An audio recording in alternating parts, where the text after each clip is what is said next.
તો હાય ફ્રેન્ડ, જય માતાજી બધાના। તો મિત્રો, જેટલા પણ મોબાઈલ વાપરે છે અને જેની જોડે કર્વ ડિસ્પ્લે વાળા મોબાઈલ છે એમને એટલો કહું છું કે જેટલા પણ માથે કર્વ ડિસ્પ્લે માથે ગ્લાસ, જે યુવી ગ્લાસ લગાવો છો એ લગાવો, સેફટી માટે સારો છે। પણ તેને વધારેમાં વધારે મહિનો રાખો, ભલે તૂટ્યો ના તૂટ્યો મહિનાની અંદર બદલાવાનું રાખો, ને વધારે તમે ટાઈમ રાખશો ને તો પછી તે નીકળતો જ નથી, અને નીકળશે તો તમને એની હાલત હું બતાવું।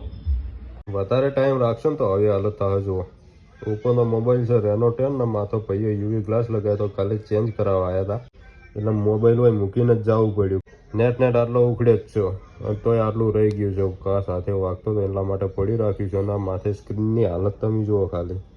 એટલે યુવી ગ્લાસ જેટલા પણ લગાવતા હોય એટલા ખાલી મહિનો જ રાખો, ને મહિના ફૂટો કે ના ફૂટે બદલાવાનું જ રાખો, ને બને ત્યાં સુધી તો સ્ક્રીન કાર્ડ જેવાનું આવે છે એ જ લગાવવાનું રાખો। આ ખાલી વાની હાલત જુઓ તમે, યુવી ગ્લાસ લગાવ્યો છે ને એના માટેની।